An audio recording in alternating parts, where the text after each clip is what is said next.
얼마나 기도를 많이 해주시고 소문이 났는지 해외에서 전화를 여러 통을 받았어요. 괜찮냐고. 그래서 많은 분들이 오늘 강의하냐고 막 이렇게 물어보시는데, 제가 그 월드컵 때 그 손흥민 선수가 얼굴에다 마스크를 쓰고 이렇게 나왔잖아요.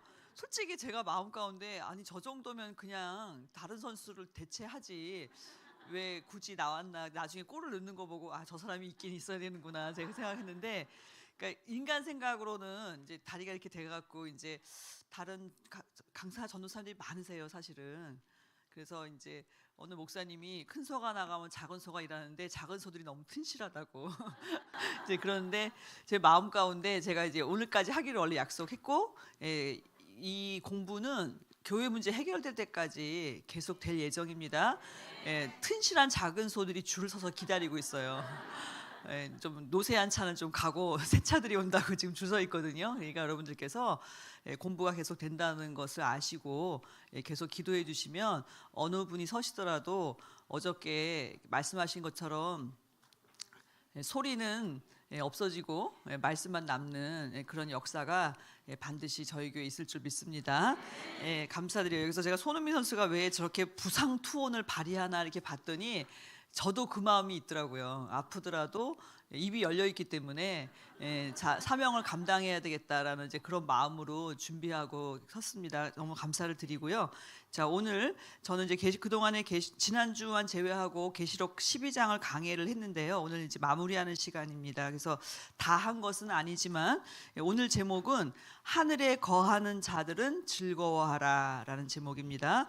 하늘에 거하는 자들은 즐거워하라. 본문은 요한계시록 12장 10절에서 12절입니다. 요한계시록 12장 10절에서 12절. 이제 원롱사님께서 그 강해하신 그 강의 내용을 저희가 참고해서 준비하였습니다.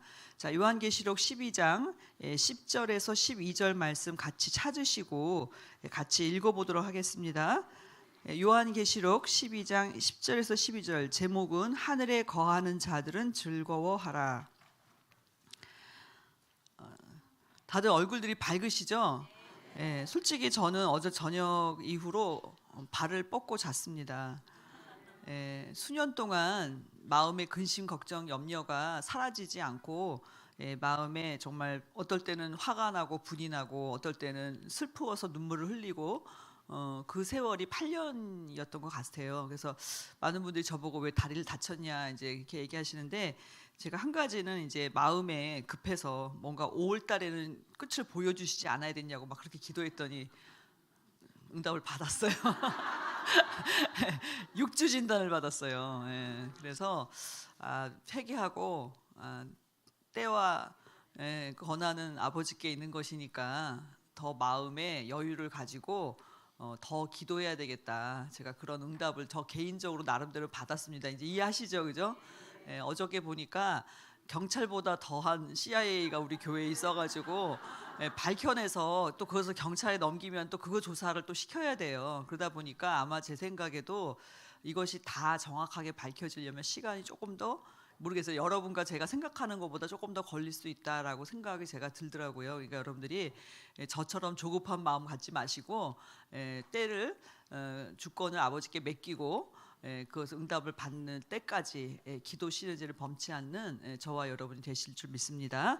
요한계시록 12장 10절에서 12절 같이 읽겠습니다. 시작. 내가 또 들으니 하늘에 큰 음성이 있어 가로되 이제 우리 하나님의 구원과 능력과 나라와 또 그의 그리스도의 권세가 이루었으니 우리 형제들을 참소하던 자 곧 우리 하나님 앞에서 밤낮 참소하던 자가 쫓겨났고 또 여러 형제가 어린 양의 피와 자기의 증거하는 말을 인하여 저를 이기었으니 그들은 죽기까지 자기 생명을 아끼지 아니하였도다. 그러므로 하늘과 그 가운데 거하는 자들은 즐거워하라. 그러나 땅과 바다는 화 있을진저 이는 마귀가 자기 때가 얼마 못된 줄을 알므로 크게 분내어 너희에게 내려갔음이라. 아멘. 여기 12절 상반절에 하늘과 그 가운데 거하는 자들은 즐거워하라, 이것이 오늘 제목이 되겠습니다. 그래서 원로 목사님은 이 즐거움을 하늘의 송가, 송축하는 노래라고 이렇게 이름을 지으셨는데요. 큰 첫 번째로 하늘의 송가에 참여한 자들은 누구인가 하는 것입니다. 하늘의 송가에 참여한 자들은 누구인가? 12장 12절에 하늘과 그 가운데 거하는 자들이라고 말씀하고 있죠. 즐거워하라 이렇게 말씀하고 있습니다. 여기서 즐거워하라라는 의미는 날마다 살아계신 하나님의 말씀으로 잔치하라라는 뜻입니다. 저와 여러분이 하나님의 말씀으로 잔치하고 계십니까? 어렵고 힘든 가운데서도 하나님의 말씀이 꿀송이와 같이 달다라고 했을 때는 그 배고픔, 굶주림이 있어야 달다고 느끼는데 저는 요즘에 그 말씀이 정말 달달하게 이렇게 느껴지는 체험을 하시죠? 언제 우리가 이런 체험을 했던가 싶을 정도로 그래서 이 환난이 오히려 복이 되었다는 것을 체험하고 계신 줄 믿습니다. 그래서 여러분의 마음속에 살아계신 하나님의 말씀이 정말 말씀이 있을 때 정말 성도는 큰 잔치, 천국에 입성할 때 결혼 잔치가 예비돼 있죠. 그 잔치를 위해서 그리스도가 오실 길을 예비하고 준비하고 그 잔치를 준비해야 된다 이렇게 말씀하고 있는 것입니다. 그래서 계시록 19장 7절에서 8절 말씀도 보시면 우리가 즐거워하고 크게 기뻐하여 그에게 영광을 돌리세. 또 즐거워하고 크게 기뻐하라고 말씀하고 있죠.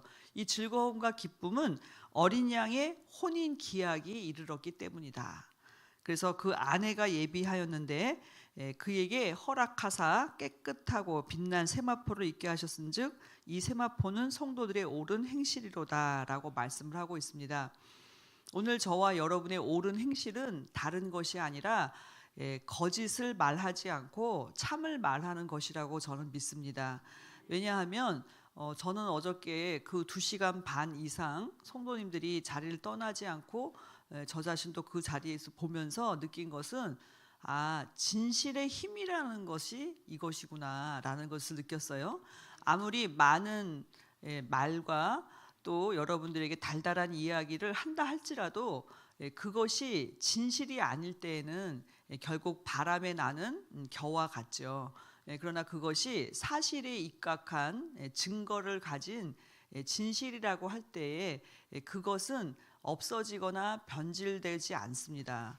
그렇기 때문에 우리가 거짓을 말한다라고 할 때는 당신은 그 어떤 어려움과 환난을 모면할 수는 있겠어요. 그리고 사람을 잠시는 속일 수가 있습니다. 그러나 그것은 반드시 드러나게 되어 있어요.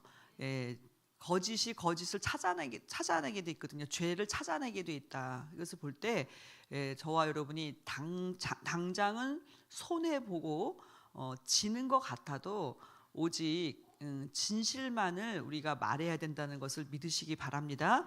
그러면 반드시 그것이 드러날 때가 온다는 것이죠. 이와 같이 옳은 행실, 성도의 옳은 행실이죠. 반대로 아무리 크게 소리를 지르고 또 그것이 진리인 것처럼 들린다 할지라도 그것이 거짓일 때는 그 옷은 빛나고 깨끗한 세모포가 될 수 없다는 것이죠. 그래서 원로 목사님은 우리 마음속에서 하나님 말씀으로 날마다 은혜로 즐거움과 기쁨으로 잔치하는 잔치집이냐 이렇게 질문을 하십니다. 그렇기 때문에 저와 여러분이 그런 기쁨이 있다면 비록 우리는 땅에서 살지만 뜻으로 볼 때 우리의 심령의 기준이 날마다 하늘의 마음을 두고 살고 있기 때문에 하늘에 거하는 자들이다 이렇게 말할 수가 있다는 거예요. 여기 하늘에 거하는 자들은 즐거워하라 할 때 그 하늘에 거하는 자들은 누구냐? 우리가 문자적으로 생각하면 천국에 가서 이렇게 기뻐하고 즐거워할 것이냐? 물론 천국에 가서 기뻐하고 즐거워하죠. 그러나 여기서 말씀하시는 이때는 전3년 반의 마지막에 해당이 됩니다. 그러므로 큰 환난 중에서 하늘에 거하는 자들이 있다 라고 약속하신 것이죠. 우리의 마음이 심령이 천국을 누리고 살 때 이 땅에 있지만 기뻐하고 즐거워할 수 있다고 말씀을 하고 있습니다. 그 말씀이 빌립보 3장 20절에서 21절 말씀 한번 찾고 읽겠습니다. 그래서 우리가 어떻게 해서 하늘에 거하는 자가 되는가? 우리는 땅에 거하는 자들이지만 심령으로 볼 때, 뜻으로 볼 때 하늘에 거하는 자들이라는 것을 믿으시기 바랍니다. 빌립보 3장 20절 21절입니다. 시작. 오직 우리의 심의권은 하늘에 있는지라 거기로서 구원하는 자 곧 주 예수 그리스도를 기다리더니 그가 만물을 자기에게 복종케 하실 수 있는 자의 역사로 우리의 낮은 몸을 자기의 영광의 몸의 형체와 같이 변케 하시리라. 아멘이죠. 그러니까 우리의 시민권이 어디 있어요? 하늘에 있어요. 그래서 저와 여러분은 이중 국적자라는 것을 믿으시기 바랍니다. 요즘 대한민국도 이중 국적을 허용을 해요. 그러니까 세금도 내셔야 돼요. 11조. 예. 그래서 저희 아버님이 이제 11조를 드려야 된다고 처음 교회 오셨을 때 말씀을 드렸더니 이중 과세라는 거예요. 그래서 왜 이중 과세냐 그랬더니 나는 이미 나라를 위해서 핏값을 치러서 세금까지 내고 있는데 또 내라는 거냐는 거예요. 그래서 아빠가 이중 국적자라서 그렇다. 그랬더니 세금이 비싸대요. 10%. 이 땅에 웬만한 나라들은 10% 넘는 나라가 있긴 있죠. 그러나 잘 안 넘거든요. 그러니까 너무 비싸다는 거예요. 그래서 제가 이제 그 말라기 3장 7절부터 10절 말씀을 이렇게 가르쳐 드렸어요. 하늘 문을 여시고 복이 쌓을 곳이 없도록 부으시니까 한번 시험해 보신 셈치고 내시면 어떻겠냐고. 그랬더니 내가 이제 은퇴해서 연금밖에 없는데 나한테 복을 주실 일이 있겠냐고, 무슨 수로 주시겠냐는 거예요. 근데 정말 놀라운 역사가 일어났어요. 12월 달에 이제 11조를 시작하셨거든요. 근데 그 다음 해가 되었는데 그 당시에 김대중 대통령 때였어요. 김대중 대통령이 되시더니 군인들 연금을 14%로 올렸어요. 거보라고 10%를 냈더니 14%를 받았다. 이제 막 그랬더니 나만 올랐냐 막 나만 올랐냐고. 그래서 아빠가 11조를 낸 덕에 우리나라 군인들이 다 복을 받았다. 제가 그렇게 말씀드렸더니 쩝쩝쩝 하시더라고요. 그래서 그때부터 지금까지 11조를 내시고 있으세요. 90이 넘으셨어요. 고액 연봉자세요. 그래서 제가 감사한 것은 제가 왜 이 말씀을 드리냐 할 때 11조 제가 저희 아버님을 이제 이해시킬 때 이중국적자이기 때문에 아래에도 내고 위에도 내야 된다. 그러니까 저와 여러분이 이 땅에 살지만 하늘 시민권자잖아요. 그러니까 하늘에 반드시 세금이 있다는 것도 여러분이 말이 막히실 때 한번 써먹으세요. 그리고 볼 때 왜 그러냐 하면은 이 땅에서 하늘에서 오시는 그리스도를 기다리고 있기 때문이라는 거예요. 그럼 그분을 우리가 만나면 어떻게 되느냐? 그분의 영광의 몸의 형체와 같이 우리의 몸도 영광의 몸으로 바꾸어 주신다는 거예요. 믿으시기 바랍니다. 그러니까 그런 소망을 갖고 있기 때문에 육신은 땅에 살지만 우리의 소속은 하늘이라는 것을 말씀해주고 있습니다. 그래서 작은 첫 번째로 하늘의 송가에 참여한 자들은 하늘에 거하는 자들인데 원로 목사님은 이것을 네 가지 부류로 설명을 하셨어요. 근데 우리가 이것을 이해하려면 히브리서 12장 22절에서 24절을 참고하시기 바랍니다. 자, 히브리서 12장 22절에서 24절을 참고하시는데요. 작은 첫 번째로 하늘에 거하는 자는 누구냐? 작은 첫 번째로 변화를 받을 수 있는 생명의 구원을 받은 사람들이 바로 하늘에 거하는 자들이다, 이렇게 말씀하셨어요. 변화를 받을 수 있는 무슨 구원을 받았다? 생명의 구원을 받았다. 자, 생명이란 단어는 창세기 2장 7절에 있지요. 흙으로 지으시고 생기를 그 코에 불어 넣으시니 사람이 생명이 된지라. 이 말씀은 오늘날 예수 그리스도의 십자가 보혈의 피로 구속을 받아서 죄 사함을 얻고 성령을 선물로 받은 자들을 가리키는 거예요. 이해되셨죠? 그죠? 그래서 사도행전 2장 38절 보시면 예수의 이름으로 죄사함을 받으라 그러면 성령을 선물로 주신다 그랬죠. 그래서 여러분들이 회개를 진짜 해본 분들은 어떤 체험이 있냐면 육회, 상쾌, 통쾌, 몸과 마음이 날아갈 것처럼 가벼워지는 체험을 하게 돼 있어요. 믿으십니까? 예, 그런 분들에게는 성령을 주셔서 믿는 역사를 아버지 하나님께서 직접 하시는 거예요. 자, 그러면 이제 성령을 받았죠? 그러면은 이제 신령한 자가 돼야 되겠죠. 그래서 만물을 자기에게 복종케 하실 수 있는 자의 역사로 우리의 낮은 몸을 당신의 영광의 몸과 같이 어떻게 해요? 변케 하시리라. 그래서 로마서 8장 11절에도 보시면 예수를 죽은 자 가운데서 살리신 이의 영이 너희 안에 거하시면 너희 죽을 몸도 살리시리라 그랬죠. 그러니까 우리가 성령은 받았어요. 그러면 성령은 한 번 받는 것으로 끝나는 게 아니에요. 때에 맞게 계속 부어주시는데 그 마지막 영은 무엇이냐면은 예수님을 부활시킨 그 아버지의 영으로서 그 영이 우리 안에 거하시면 우리의 죽을 몸도 살리시는 변화를 주시겠다는 거예요. 그럼 그 영은 우리가 아직 못 받았잖아요, 그죠? 그러나 그 영을 받을 약속을 받은 거예요.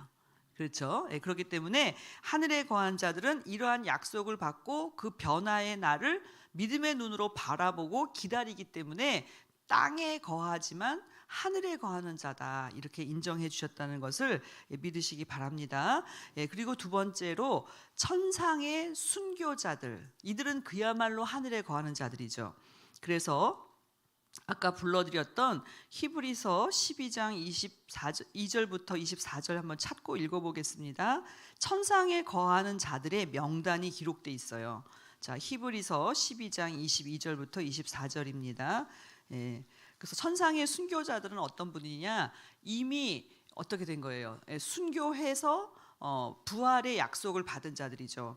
자, 히브리서 12장 22절부터 24절 읽습니다. 시작. 그러나 너희가 이른 곳은 시온산과 하늘의 하나님의 도성인 하늘의 천만 천사와 하늘에 기록한 장자들의 총회와 교회와 만민의 심판자이신 하나님과 및 온전케 된 의인의 영들이와 새 언약의 중보이신 예수와 및 아벨의 피보다 더 낫게 말하는 뿌린 피니라. 여기 보면 23절에 온전케 된 의인의 영들이 있죠. 그러니까 이와 같은 천상에 있는 순교자들도 역시 하늘에 거하는 자들이 되겠죠. 자, 그리고 작은 세 번째로는 모든 성도들도 천상에 하늘에 거하는 자들이다. 그래서 여기 보면은 장자에 기록한 장자들의 총회, 하늘에 기록한 장자들의 총회가 있고 또 교회가 있죠. 두 가지 부류가 있다는 것을 말씀해주고 있어요. 그리고 마지막 네 번째로는 천군 천사를 가리킨다. 그래서 22절 하반절에 천만 천사와라고 돼 있죠. 이와 같이 하늘에 거하는 자들이 기뻐하고 즐거워하며 노래하는 그 일이 있다는 것을 말씀해 주고 있습니다. 그렇다면 이제 작은 두 번째로 하늘의 송가의 내용은 무엇인가 하는 것입니다. 하늘의 송가의 내용은 무엇인가? 그 계시록 12장 10절 11절 오늘 본문 말씀에 기록되어 있는데요. 더 작은 첫 번째로는 예수 그리스도의 속죄의 은총을 노래한다. 예수 그리스도의 속죄의 은총이 바로 이 노래의 내용이죠. 그리고 두 번째로는 여기 10절에 보시면 하나님의 구원과 능력과라고 돼 있죠. 그래서 예수 그리스도의 이를 성취하시는 능력, 이를 성취하시는 무엇? 능력을 노래한다. 그리고 또 세 번째로는 그리스도의 나라를 성취하심을 노래한다. 그리스도의 나라가 이루었다라는 것이죠. 네 번째는 그 권세를 노래한다. 그리고 다섯 번째는 성도의 승리로 사단을 내어 쫓았다는 것을 노래한다는 것입니다. 그래서 그것이 10절에서 11절에 있어요. 제가 다시 한번 읽어드릴게요. 내가 또 들으니 하늘에 큰 음성이 있어 가로되 이제 우리 하나님의 구원과 그랬죠. 구원은 예수 그리스도의 속죄 은총이죠. 능력과 이를 완성하시는 능력이죠. 그 다음에 나라와 또 그의 그리스도의 권세가 이루었다라고 노래하고 있죠.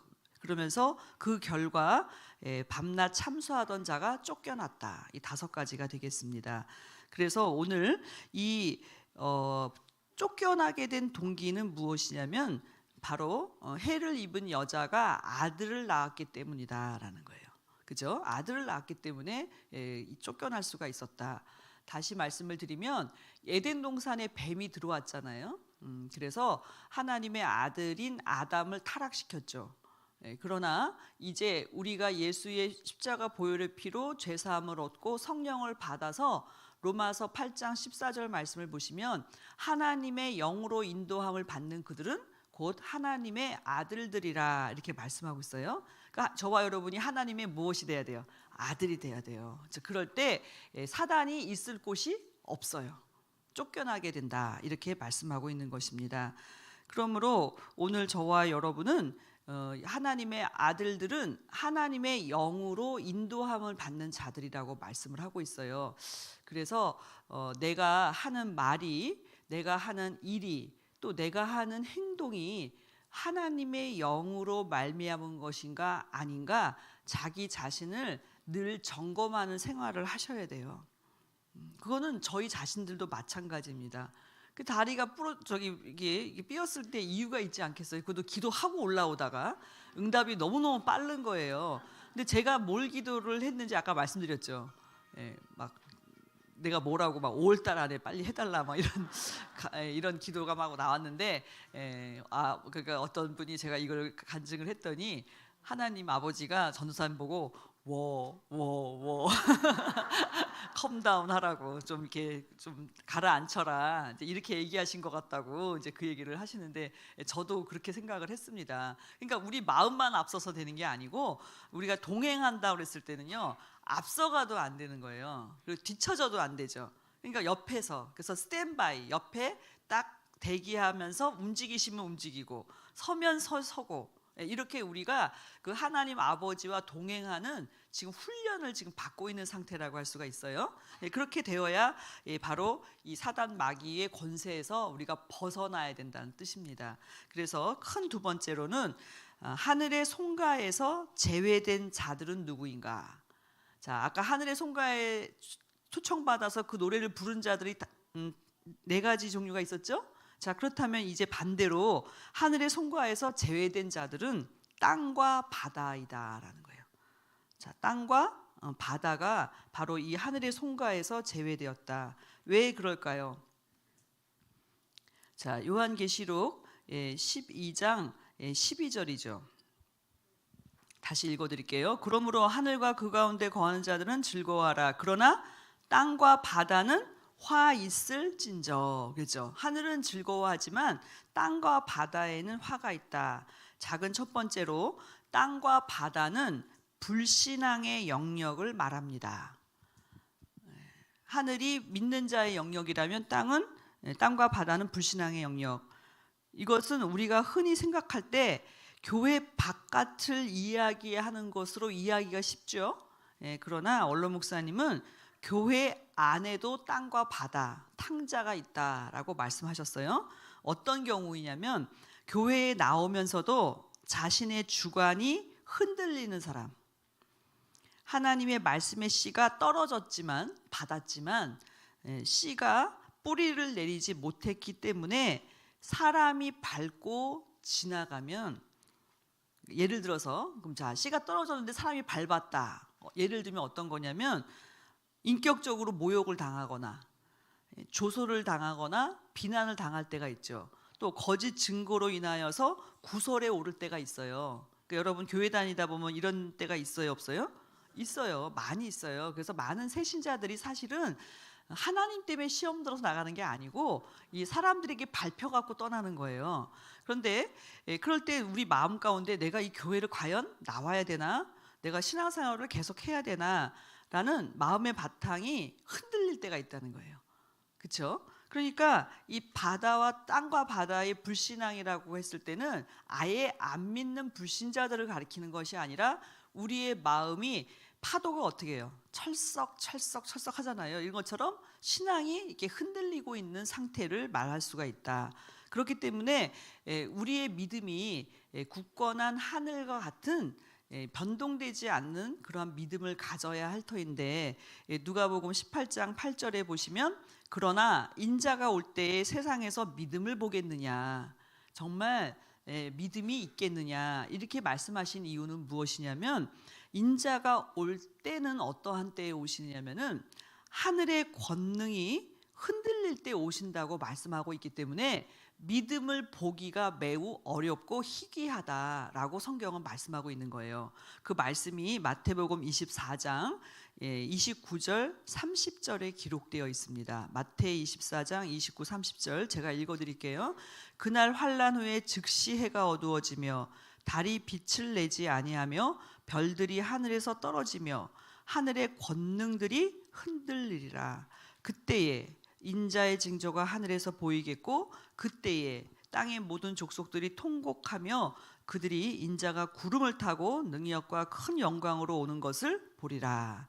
그러니까 하늘의 권능이 흔들릴 때 그때 인자의 징조가 하늘에서 보이겠다. 이렇게 말씀하고 있는 거죠. 그러니까 흔들릴 때 오신다는 거예요. 그러니 안 흔들리는 믿음을 가지고 있는 그 믿음을 내가 볼 수가 있겠느냐. 예수님이 이렇게 반어법으로 말씀을 하신 거죠. 자, 작은 두 번째로 하늘에 거하는 자들은 말씀에 붙어 살지만 땅에 거하는 자들은 무엇을 먹을까, 무엇을 입을까 땅에 붙어 살기 때문에 사단의 대상이 되는 것입니다. 왜냐하면 사단이 분내어 마귀가 자기 때가 얼마 못된 줄 알므로 크게 분내어 너희에게 내려갔다. 그러니까 땅과 바다에서 이 마귀 사단 마귀가 분을 내어 내려가서 난리를 칠 것이기 때문이에요. 그래서 창세기 3장 13절에 보시면 여호와 하나님이 뱀에게 이르시되 내가 이렇게 하였으니 내가 모든 육축과 들의 모든 짐승보다 더욱 저주를 받아 배로 다니고 종신토록 흙을 먹을지니라 이렇게 말씀하셨죠.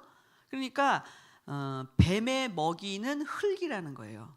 실제로 뱀이 흙을 먹는다고 하지는 않아요. 이것은 영적인 의미죠. 그러니까 땅에 거하는 자들이 바로 뱀의 표적이 된다, 사단의 대상이 된다고 말씀하고 있는 것이죠. 그래서 마태복음 6장 30절에는 오늘 있다가 내일 아궁이에 던지는 들풀도 하나님이 이렇게 입히시거든 하물며 너일까 보냐 믿음이 적은 자들아. 그러니까 무엇을 먹을까 무엇을 입을까 우리가 근심이 없다고 하면 거짓말이죠. 그런데 이것을 맡기고 사니까 하늘 시민으로 사는 것인데 땅에 거하는 자들은 이게 너무 큰 거예요.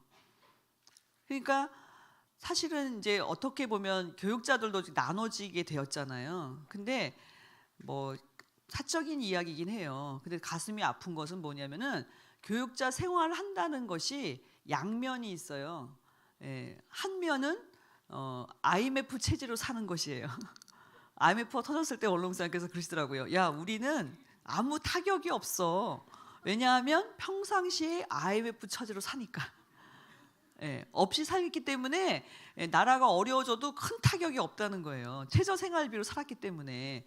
그러나 이제 그것이 갖고 오는 또 근심 걱정이 있죠. 그렇잖아요. 아이들 학교는 어떻게 보내야 되나, 그렇죠? 그다음에 집은 살 수가 있나, 또 차는 어떡하나, 살면서 필요한 것들이 많이 있단 말이에요.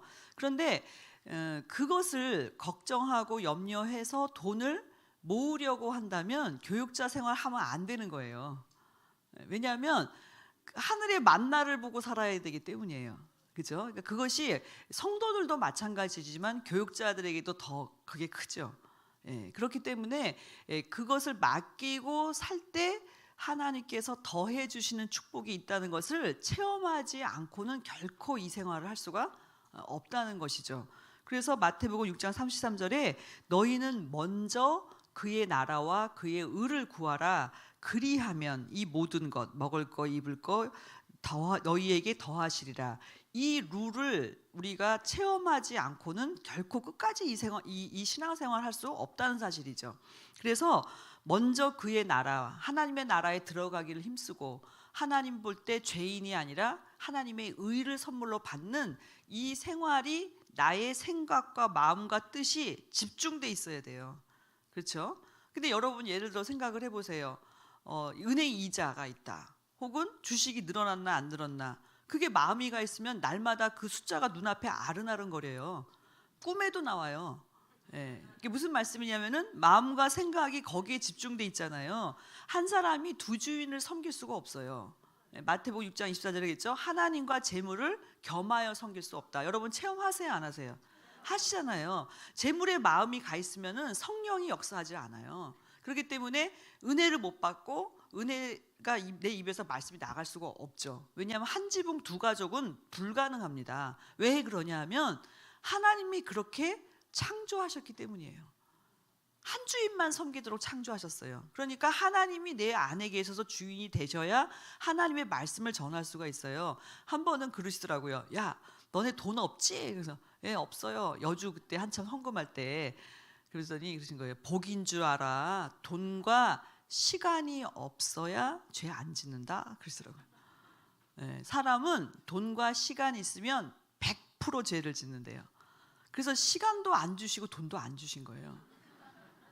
그러니까 여러분들이 교육자가 잘 살아야 된다 이런 말에 넘어가지 마세요. 예, 왜 그러냐면은 그거는 뜻이 아니에요. 예, 그러니까 잘 살게 해주셔서 잘 사는 건 어쩔 수 없지만 잘 살기 위해서 돈을 모은다, 돈을 벌어야 된다 이런 생각을 하는 순간 성령이 떠나요. 이거는 여러분들이 양심이 있다면 우리가 생활 속에서 분명히 체험하잖아요. 그러면 어떻게 살으란 말이냐? 그 나라와 그 의를 구하고 살면 하나님이 더하여 주신다. 그래서 영적인 축복을 먼저 받아야 육적인 축복은 따라오게 돼 있다는 뜻이에요. 근데 내가 육신적으로 먹고 산 다음에 내가 영의 일도 하겠다? 영원히 그런 기회는 오지 않습니다. 왜냐하면 하나님께서 먼저 그 나라와 그 의고 다음이 육적인 축복이기 때문에 이 순서는 절대로 하나님이 정하신 것이라 바뀔 수가 없다는 것을 여러분들이 기억을 하시고 바로 이런 그 틈이 있었기 때문에 사단이가 역사할 수가 있다. 사단이 대상이 된다는 뜻이죠. 그래서 그러나 마침내 붉은 용 옛뱀 사단 마귀가 땅으로 내어 쫓겼다라고 말씀하시는 것을 볼 때 땅이 난리가 난다라는 것은 뭐냐면 땅에 엄청난 시험이 있다는 것을 말씀해주고 있는 거죠. 그러니까 오늘날 우리 교회가 이렇게 환란이냐 우리가 생각할 때는 야, 그 원로목사님이 안 계셔서 환란이다. 맞죠? 예, 맞죠? 왜냐? 땅이 난리가 났기 때문이에요. 그렇잖아요? 그러면 이제 이 땅이 난리가 났을 때 이것이야말로 진짜 싸움이에요. 그 전에는 계셨기 때문에 다 대신 싸워주셨잖아요.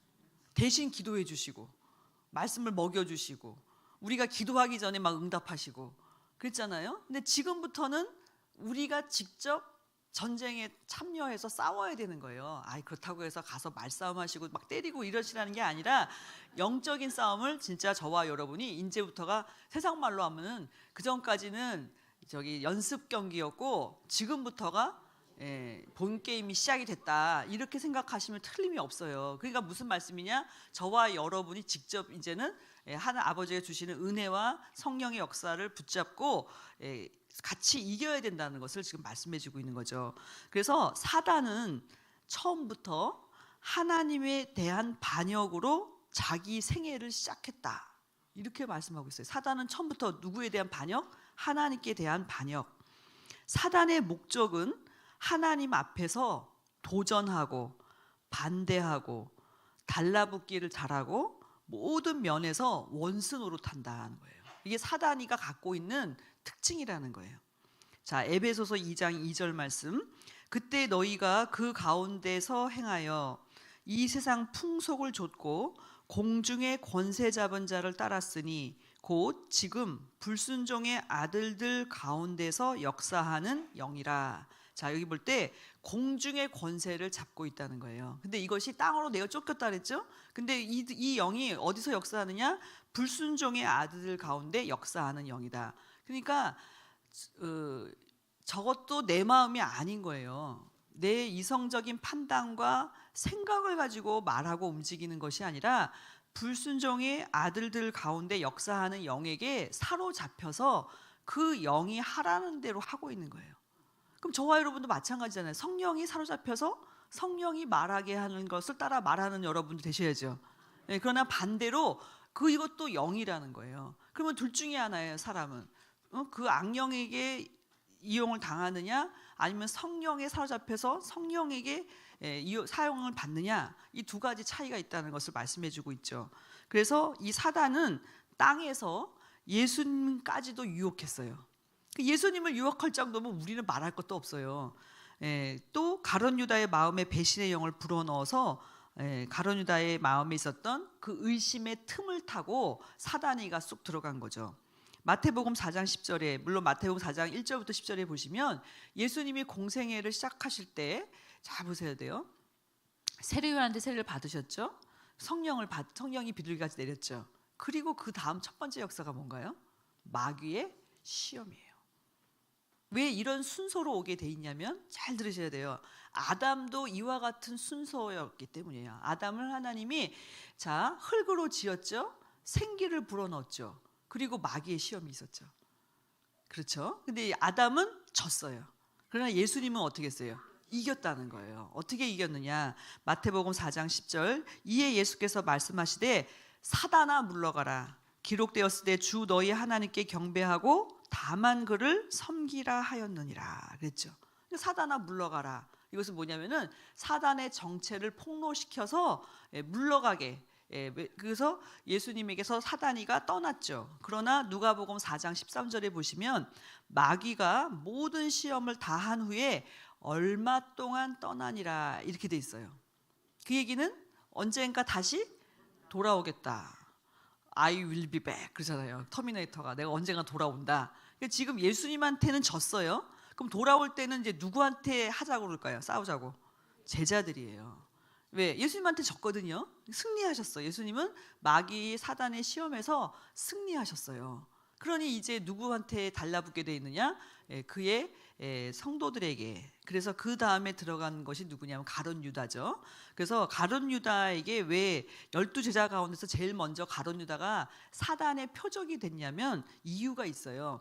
자, 요한복음 12장 6절, 이렇게 말함은 가난한 자들을 생각함이 아니요 저는 도적이라 돈계를 맞고 거기 넣는 것을 훔쳐가미러라. 자, 돈계를 맡았다라는 것에는 두 가지 얼굴이 있습니다. 첫 번째는 돈을 계산을 너무 잘한다는 거예요.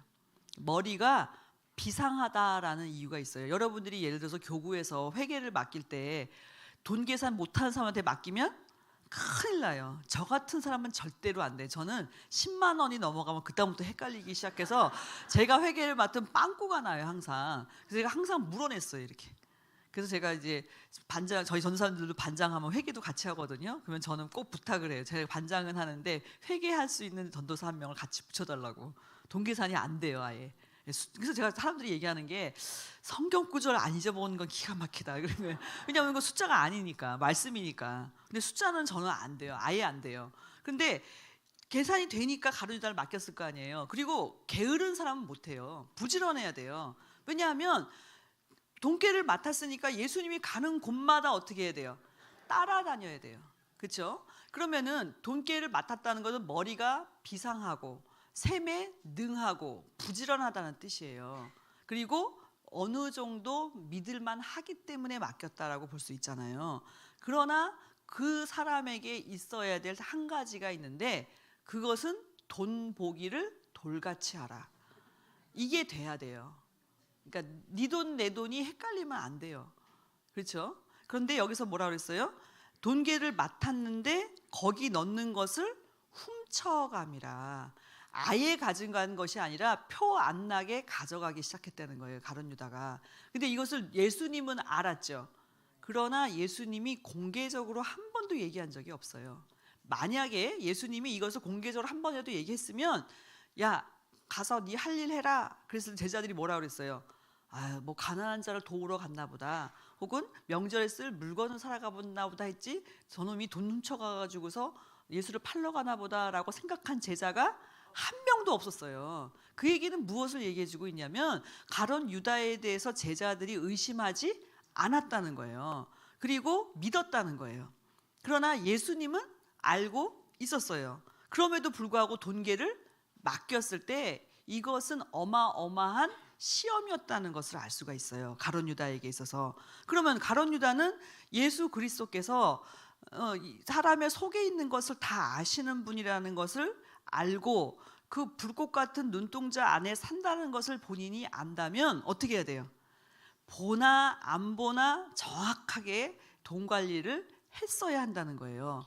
근데 예수님이 아마도 중간 체크를 안 하신 것 같아. 회계장부 안 보시는 분이야. 그러니까 뭐라 그래요?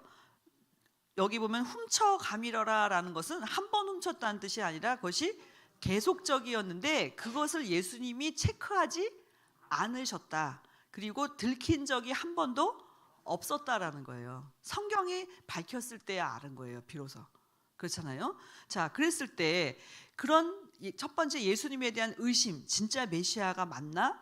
두 번째, 자기가 이미 타고날 때부터 갖고 있었던 돈에 대한 욕망, 그것이 마귀에게는 뭐가 됐어요? 좋은 먹잇감이 된 거죠. 틈이 된 거죠. 그래서 요한복음 13장 2절에 마귀가 벌써 시몬의 아들 가룟 유다의 마음에 예수를 팔려는 생각을 넣었더니, 가룟 유다의 생각이 아니었어요. 마귀가 팔으라라고 생각을 넣어준 거예요. 그러면 12제자 가운데 왜 유다가 당첨되었을까요? 귀신같이 알아요. 우리가 아우 귀신같이 알아, 그 얘기는 뭐냐면은 귀신도 다 안다. 자, 그러면 차이가 뭘까요? 하나님도 다 아셔, 귀신도 다 알아. 차이는 뭘까요? 귀신과 하나님의 차이는 죄송합니다. 예, 예. 귀신은 해결을 못 해줘요. 알지만 답이 없어, 귀신한테는. 근데 하나님은 어떻게 해요? 해결하실 수 있는 능력이 있다는 거예요. 그러면 저희가 여기서 또 우리가 물어봐야죠. 그러면 가룟 유다를 회개시킬 수 없었는가라는 거예요. 가룟 유다에게 기회가 없었는가? 있었다는 거. 언제 있었느냐? 제자들이 물어봤죠. 누가 예수님을 파냐고. 그랬더니 내가 떡 한 조각을 주는 자, 그가 나를 판다. 요한복음에만 있어요. 그러면은 떡 조각을 줄 때 판다라고 했을 때 그 조각을 가룟 유다가 어떻게 해야 됐어요? 받지 말았어야 돼요. 거절했어야 돼요. 그런데 가룟 유다가 어떻게 해요? 받았죠. 그래서 요한복음 13장 27절, 조각을 받은 후 사단이 그 속에 들어간지라. 이에 예수께서 유다에게 이르시되 내 하는 일을 속히 하라. 자, 우리가 생각할 때 사단이가 들어갔죠? 너 하는 일 속히 해라. 그러면 예수님이 명령하신 거잖아요. 그러니까 명령하신 대로 순종한 것뿐이에요. 가룟 유다는. 그럼 가룟 유다 죄가 없나요? 죄가 없지 않죠. 있습니다. 이것을 볼 때 이것이 어떤 시험이었는지, 그러니까 지금 가룟 유다는 예수님에게 사명을 받은 게 아니고 시험을 받고 있는 거예요. 누구에게? 예수님한테. 근데 마귀도 시험 허락하지 않으면은 들어갈 수가 없잖아요. 그래서 여기서 볼 때 하는 예수님이 시킨 일을 했을 뿐입니다 라고 말하는 것은 이와 똑같은 예가 되는 거예요. 가룟 유다도 너 하는 일을 속히 하라 그랬으니 했을 뿐입니다. 죄가 있다라는 사실이에요. 자, 이걸 때, 자, 그러면은 가룟 유다와 여기 베드로의 차이는 무엇이냐? 아까 처음에 가룟 유다한테 들어갔다 그랬죠? 두 번째, 그러니까 가룟 유다를 넘어뜨렸어요, 사단이가. 그럼 두 번째는 누구였나요? 두 번째 순서는 베드로였어요. 근데 베드로는 마태복음 16장 23절에 보니까 베드로는 이미 들어갔죠. 예수께서 돌이켜 베드로에게 이르시되 사단아 내 뒤로 물러가라. 너는 나를 넘어지게 하는지로다. 내가 하나님의 일을 생각지 아니하고 도리어 사람의 일을 생각하는도다. 그랬잖아요. 그러니까 그리 마옵소서 할 때 베드로의 마음 가운데 사람의 일은 뭐냐면, 내가 메시아라고 믿었는데 왜 이분은 죽는다고 자꾸 얘기하시느냐. 섭섭한 마음이 들어간 거예요. 우리 장정 12명이 있는데 왜 죽는다고 얘기하느냐. 두 번째는 죽는다는 거 볼 때 메시아가 아닌가 라는 의심이 베드로의 마음에 있을 수 있잖아요. 그랬을 때 사단아 내 뒤로 물러가라 라는 말씀은 베드로에게 사단이가 들어갔다라는 것을 예수님이 정확하게 찝어서 지금 말씀하신 거죠. 그러나 베드로는 달랐어요. 어떤 경우에 달랐냐면 이것은 누가복음에만 나오는데요. 자, 누가복음 22장 31절 32절은 찾고 읽겠습니다. 자, 누가복음 22장 31, 32절을 보시면 유다에게는 너 하는 일을 속히 하라 그랬는데 베드로에게는 달리 얘기하셨어요.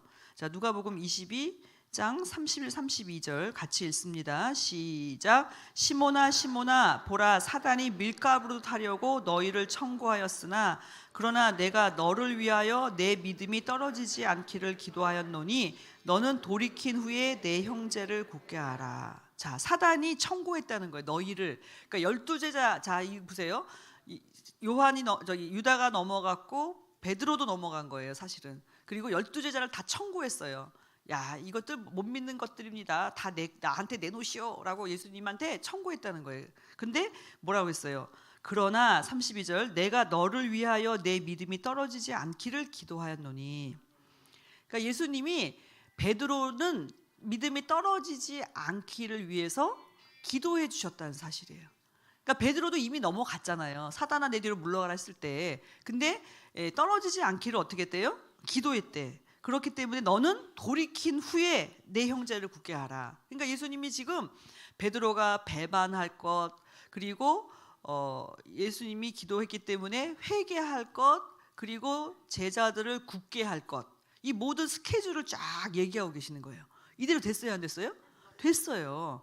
그러면 또 물어봐야 돼요. 아니, 베드로한테는 해주시고 유다에게는 왜 안 해주셨느냐, 이렇게 물어볼 수가 있겠죠. 답은 뭘까요? 무슨 차이가 있었을 것 같으세요?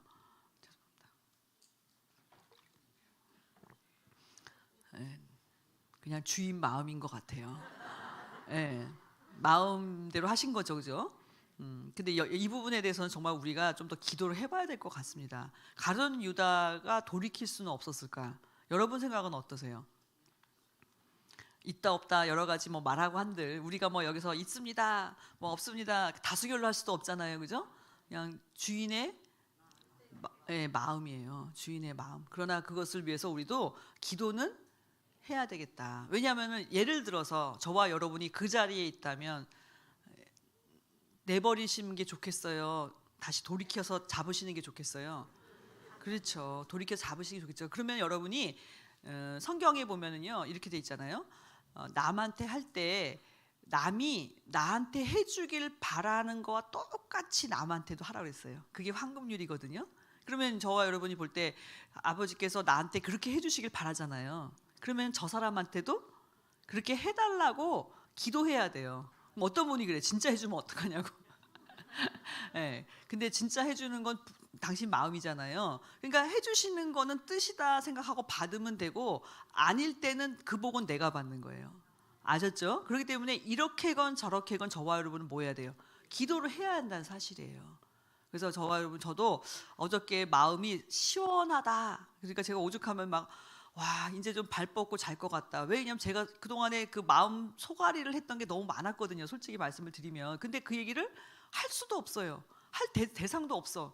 그러니까 혼자서 그냥 눈물을 흘리는 거예요. 근데 이제 그 얘기가 백주에 여러 사람들 공개적으로 막 나오는데, 막 어저께 제가 너무너무 놀래가지고, 야, 이런 날이 오다니. 저는 진짜 이런 날이 올 줄 몰랐어요. 근데 오더라고요. 그래서 제가 느끼는 것은, 긴 터널에서 어느 정도, 왜 터널을 지날 때 보면은 깜깜하잖아요. 앞뒤가 다 깜깜하죠, 긴 터널은. 근데 딱 밖으로 안 나와도 저쪽에 빛이 요만큼만 보여도 이제 터널이 끝나는구나, 소망이 생기잖아요. 어제는 제가 그런 소망이 생기더라고요. 이제 얼마 안 남았구나 생겨요. 그러나 또 반면에 피켓 드신 분을 보니까 아니 얼굴을 가리잖아요. 아니 제가 가리지 말라는 얘기가 아니에요. 아니 제가 이것을 웃자고 하는 얘기도 아니에요. 너무 마음이 아픈 거예요. 예? 예. 왜 그런데 그 자리에 있으며 그분이, 그리고 왜 그런 도구로 사용을 받느냐. 그러니까 마음이 아프다는 것은 무슨 뜻이냐면 기도를 하라는 뜻으로 저는 받겠습니다. 그죠? 그러니까 그분들을 위해서도 저와 여러분이 기도를 해주셔야 돼요. 돌이키는 거는 우리 마음이 아니고 그 위에 계신 분의 주권이에요. 그러나 저와 여러분이 기도할 때 복을 받아요. 아셨죠? 왜냐면 저와 여러분은 절대로 그런 자리에 들어가서는 안 돼요. 왜 그러냐면은 교회는 그런 곳이 아니에요. 그죠? 하나님 앞에, 주권 앞에 맡기고 기도하는 곳이지 자기의 뜻을 관철시키기 위해서 주장하는 곳이 아니다. 왜냐하면 가만히 있어도 어차피 하나님께서 다 알아서 하실 텐데, 그렇게 자기의 그러니까 그것이, 만약에 제가 왜 가슴이 아프냐면 그것이 정당하고 본인들이 기쁘고 즐거워한 일 같으면 얼굴을 왜 가리겠어요. 근데 본인들도 모르는 거예요, 자기 마음을. 자기도 모르게 가리는 거예요. 그러니까 너무 그걸 볼 때 가슴이 아픈 거예요. 아니 기쁘고 즐거워하라 했지 언제 가리라고 그랬어요. 그렇잖아요. 그거 볼 때 왜 그 자리에 성도가 서 있어야 되느냐 하는 그것이 너무 마음이 아프다 할 때 저와 여러분도 그것을 놓고 그분들을 놓고 기도해 주시기 바랍니다. 그래서 작은 세 번째로 마침내 사단은 하늘에서 쫓겨나서 최후의 발악을 하나 새 하늘과 새 땅이 도래할 때 더 있을 곳이 없어서 불못에 던지운다. 이게 결론입니다. 자, 사단은 하늘에서 쫓겨났죠. 그래서 이 땅에서 최후의 발악을 하죠. 그런데 새 하늘과 새 땅이 도래하면요, 사단이 있을 곳이 없어요. 그래가지고 불못에 던지우게 된다. 계시록 20장 10절입니다. 한번 읽겠습니다. 요한계시록 20장 10절에 보시면 반드시 이런 역사가 있겠다고 약속해 주셨습니다. 자, 계시록 20장 10절, 이런 날을 저와 여러분이 봐야 돼요. 그럴 때 모든 눈물을, 애통하는 거, 곡하는 눈물을 다 씻어주시는 그날을 믿음의 눈으로 바라보면서 계시록 20장 10절입니다. 시작. 또 저희를 미혹하는 마귀가 불과 유황못에 던지우니 거기는 그 짐승과 거짓 선지자도 있어 세세토록 밤낮 괴로움을 받으리라. 그렇죠. 마귀가 불과 유황못에 던지운다. 분명히 이러한 심판의 역사가 있다는 것을 말씀해 주고 있습니다. 이제 결론을 맺도록 하겠습니다. 작은 첫 번째로 붉은 용의 1차 패배, 계시록 12장 1절에서 6절. 붉은 용의 3차 패배가 있었죠. 계시록 12장에는 계시록 12장 1절에서 6절. 1차 패배는 해를 입은 여자가 아들을 낳음으로 패배했다. 자, 작은 두 번째로 붉은 용의 2차 패배, 계시록 12장 7절에서 9절은 미가엘 천사장의 도움으로 하늘에서 내쫓겼다라고 말씀하고 있습니다. 2차 패배. 그리고 작은 세 번째로 붉은 용의 3차 패배는 계시록 12장 13절에서 16절, 땅이 여자를 도와 용의 입에서 토한 강물을 삼킴으로 붉은 용이 패배했다라고 말씀하고 있습니다. 그렇다면 이와 같은 1차, 2차, 3차 붉은 용의 패배는 교회의 1차, 2차, 3차 승리를 예고하고 있다는 것을 믿으시기 바랍니다. 도움이 아니면 안 되죠. 천사장이, 하늘에서는 미가엘 천사장의 도움, 땅에서는 땅의 도움이에요. 그러므로 전 3년 반의 교회의 승리는 계시록 12장 전체죠. 후 3년 반의 승리를 가져오게 된다는 것을 믿으시기 바랍니다. 우리가 처음 제가 말씀드릴 때도 왜 우리가 이런 환난을 겪어야 되느냐, 후 3년 반에 있을 환난을 대비하기 위해서 미리 훈련하고 연습하는 중에 있다는 것을 믿으시기 바랍니다. 그러니까 여러분의 DNA 속에는 그래, 그런 시험이 있었지, 그 환난이 있었지, 그때 내가 어떻게 이겼지, 기억이 있으시죠? 그러니까 그 기억을 갖고 계셔야 돼요. 그래서 후 3년 반에는 성경도 없어요. 예배도 없어요. 아무의 도움이 없어요. 오직 성령의 도우심으로 우리가 그 전 3년 반의 그 승리를 기억하는 이 DNA가 우리 몸속에 저장돼 있어야 돼요. 어떤 분이 그렇게 얘기하시더라고요. 전쟁을 겪으신 분들은 DNA가 다르대요. 그건 무슨 얘기냐 하면은 생사를 오가는 그런 전쟁의 위험의 속에서 어떻게 해서든 살아남았잖아요. 그러니까 그 DNA가 있기 때문에 대한민국이 발전한 거예요. 믿으시죠? 전쟁에서 살아남았어요. 뭔들 못하겠어요. 새마을 운동에서 경제를 일으키고, 그죠? 그 터 위에서 문화가 얼마나 융성하게 되고 경제가 발전하고 우리나라를 볼 때 왜 우리나라가, 물론 전쟁을 겪은 나라라고 해서 다 이렇게 승리하는 것은 아닙니다. 그러나 우리나라는 환난과 고난을 많이 겪은 민족으로서 환난과 고난을 통해 발전한 나라예요. 6.25라는 어마어마한 그 전쟁을 겪으면서 살아남았어요. 그러니 못할 것이 없는 민족이 되고 말았죠. 그런 피를 이어받은 저와 여러분이에요. 그렇죠? 그런데 이 전쟁에서 살아남은 이 DNA가 마지막 한 가지 전쟁을 남겨두고 있어요. 이 민족이, 같은 DNA를 가진 그 민족이 남과 북으로 나누어져서 대치하고 있잖아요. 공산주의와 자유민주주의로. 그래서 후 3년 반의 환란의 목적은 공산주의를 지구상에서 완전히 멸하게 하시기 위한 환난이라는 것을 원로 목사님은 말씀해 주셨거든요. 그러면 그 일을 이기기 위해서 먼저 교회가 겪어야 돼요. 그렇죠? 그러니까 오늘날 저와 여러분 볼 때 서로 공산주의라고 말하기는 하지만 어쨌든 공산주의는 공산주의예요. 왜 그러냐면은 교지가 있어요. 예? 그 지령에 따라서 움직여요. 근데 여러분들은 교지가 없고 지령이 없잖아요. 예? 개미나 벌같이 간역자가 없는데도 알아서 이렇게 여러분들이 자율적으로 움직이시잖아요. 그러나 교지가 있다니까요. 그렇기 때문에 반드시 그러한 이런 사상 자체가 우리 교회에 왜 있느냐, 어떻게 이런 일이 있을 수 있느냐라고 물어볼 수 있죠. 그러나 제가 확신하는 것은 저 위에도 있잖아요. 그러니까 그것에서 우리가 어떻게 이기게 되냐. 제가 저번에 말씀드렸죠. 제 체험을 얘기했잖아요. 북한 신방 갔다가 금강산 갔다가 야 얘네들을 어떻게 이겨먹나. 정말 아니 그 사상이요. 아버지가 죽었다고 아버지가 아니냐는데 우리보다 낫잖아요. 어떤 면에서는. 그렇잖아요. 근데 그 아버지가 이런 식으로 책임지냐 가서 한번 싸울래다가 제가 진짜 우리 아버지랑 니네 아버지가 다르다 이제 막 이러면서 제가 이제 정말 북한 그 공산당들하고 좀 싸워볼까 하다가 다시 남한에 내려와야 되고 사명이 있기 때문에 제가 꼭 참고 내려왔어요. 어쨌든 근데 거기서 제가 느낀 건 뭐냐면 정말 얘네들 보통 내기가 아니구나. 그리고 얘네들을 이기려면 웬만한 자유민주주의 사상 갖고는 못 이겨요. 네, 어떻게 이기느냐, 이 말씀 사상밖에 없는 거예요. 이길 수 있는 거는. 그러니까 저와 여러분이 보세요.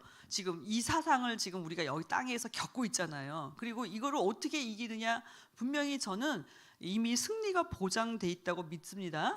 그러면 여러분들이 이제 이것을 다 기억하셔야 돼요. 어떻게 이겼는가. 여러분들이 다 기억하셨다가 후 3년 반에 용맹을 발하실 때가 또 와요. 저는 이번에 이 환란을 겪으면 솔직히 말씀을 드리면 그 북한 갔다 왔을 때 얘네들 어떻게 이기지? 라는 의문부호가 저한테 있었어요. 근데 이번에 교회 환란을 겪으면서 어떤 분에게는 이 환란이 몇 개월짜리인지 모르겠어요. 근데 저한테는 8년짜리, 10년짜리 환란이에요. 근데 이 환란을 겪으면서 이것을 하나님 아버지께서 승리하게 하신다라는 게 믿어져요. 어저께 그 홍 목사님 얘기하신 것 중에 제가 제일 마음에 동감이 된 것은 뭐냐면 묵상했다. 그러니 알려주시더라. 저는 너무 그거 이해돼요. 그게요, 사람이 아무리 경찰들도 지금 경찰들은 본업이잖아요. 경찰들도 못 밝혀냈어요. 거기까지는. 근데 그걸 갖다가 어떻게 보고 밝혀내냐고요. 저는 이해가 돼요. 묵상했다는 것은 뭐냐면 하나님의 도우심을 구했고 기도했기 때문에 가르쳐 주시지 않고는 절대 밝힐 수 없는 내용들이어서 제가 보기에. 그것은 무엇이냐면은 도와주셨다는 거잖아요. 그럼 왜 도와줬어요? 하나님 편이기 때문에 도와준 거잖아요. 그걸 믿으셔야 돼요. 자세히 내가 하나님 편이 돼야 하나님 아버지가 내 편이 돼주시는 거예요. 그럼 도와주시는 거예요. 왜? 당신 편이 이겨야 되니까. 그렇다면 저와 여러분이 마지막 이 환란에서 우리가 어떻게 이길 거냐 볼 때 사상이 우리보다 뛰어나 더 독해. 그리고 막 준비한 우리는 핵이 없고 얘는 핵이 있어. 그럼 어떡할 거냐. 그랬더니 얼마 전에 제가 기가 막힌 얘기를 들었어요. 핵을 어떻게 없애느냐. 근데 그 이제 유튜브에 나온 얘기인데요. 제가 그걸 보고 야 신박하다. 이런 수가 있었구나. 백두산이 터지면 된대요. 그 핵 공장이 백두산에서 100km밖에 안 돼. 예. 그러니까 핵이 터져서 백두산이 터지는지 반대가 되는지는 알 수가 없어요. 근데 되게 가깝더라고요. 지도까지 다 나왔어요. 백두산을 움직일 수가 있구나. 그럼 백두산을 움직일 것이냐 했더니 100년 주기래요. 근데 100년 주기인데 그 이전에 백두산이 터진 게 한 100년 좀 넘었어요. 지금 벌써. 그래갖고 또 그런 가능성도 있구나. 그러니까 우리가 생각할 때 제가 왜 이 말씀을 드리냐면은 뭐 요행을 바라자 이 뜻이 아니라 우리가 못 이길 것 같지만 사실은 이길 수가 있다. 그 하나님이 주권이다. 이제 이걸 믿으셔야 돼요. 그러니까 저와 여러분이 그런 믿음으로 오늘도 같이 기도하실 때 아멘 할렐루야 삼창하시고 나라 민족과 교회를 위해서 그리고 이 모든 일이 아버지의 주권 가운데 승리할 수 있도록 기도해 주시기 바랍니다. 다 같이 아멘 할렐루야 삼창하시겠습니다. 아멘 할렐루야 아멘 할렐루야 아멘 할렐루야. 살아계신 아버지 은혜를 진심으로 감사드립니다. 오늘도 사랑하는 당신의 귀한 모습을 이렇게 아버지 자기의 자리를 지키게 하시고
살아서 역사하시는 사랑하는 우리 아버지, 은혜를 진심으로 감사드립니다. 우리 귀한 구역장님들, 또 성도님들, 믿음의 자리, 신앙의 자리, 또한 사명의 자리를 지킬 수 있도록 인도하여 주신 것 감사드립니다. 많은 환난과 어려움 가운데서 눈물 지으며 통곡하며 아버지 앞에 부르짖는 그 모든 기도가 우리 아버지 보좌에 상달되어서 마침내 불과 우레로 우박과 우레로 응답하시는 놀라운 역사가 우리 평강제일교회에 있게 하여 주시니 또한 진심으로 감사함을 드립니다. 살아계신 아버지, 바라옵고 원하옵기는 이 모든 환난을 통하여서 저희들이 온전히 아버지께서 기뻐 받으시는 믿음의 아들들로 거듭날 수 있도록 우리 아버지 인도하여 주시옵소서.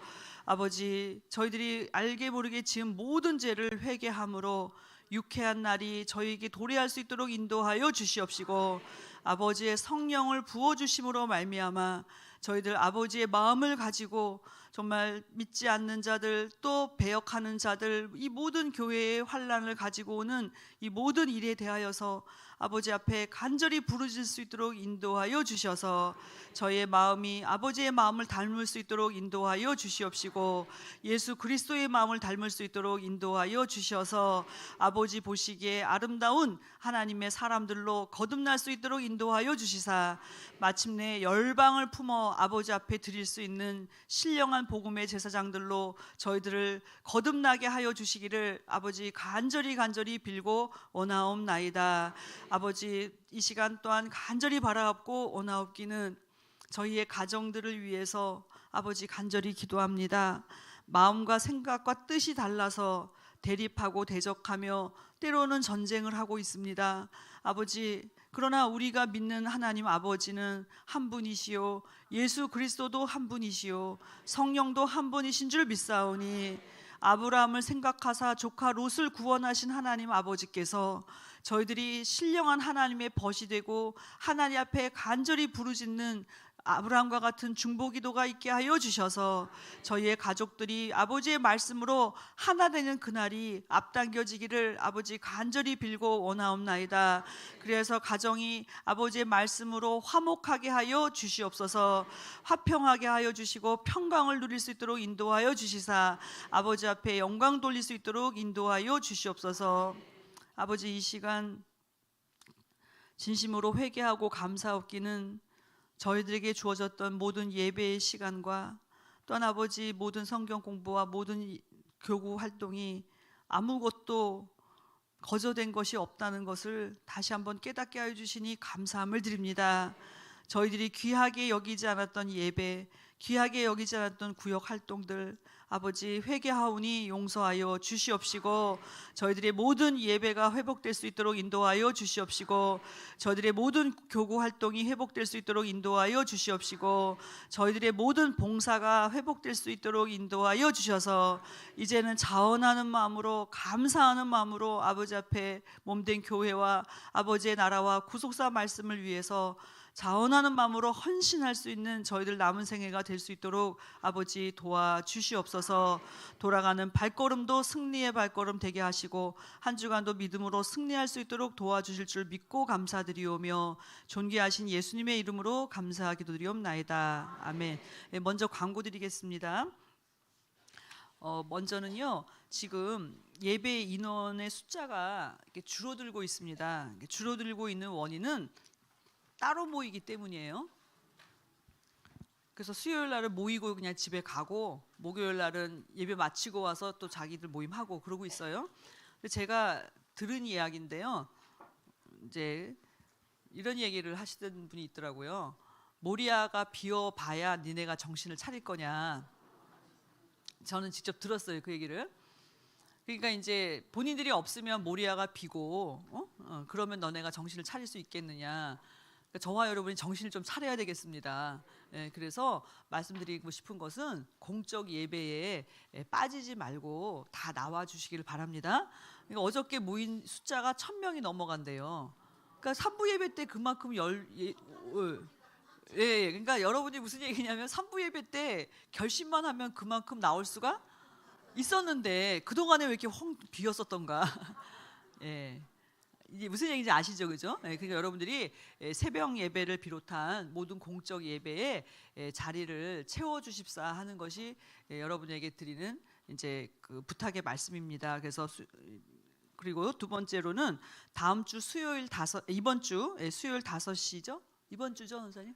예, 사무엘 성전에서 권사 기도회가 있습니다. 그래서 수요일 날 5시 사무엘 성전에 모여주시기 바라고요.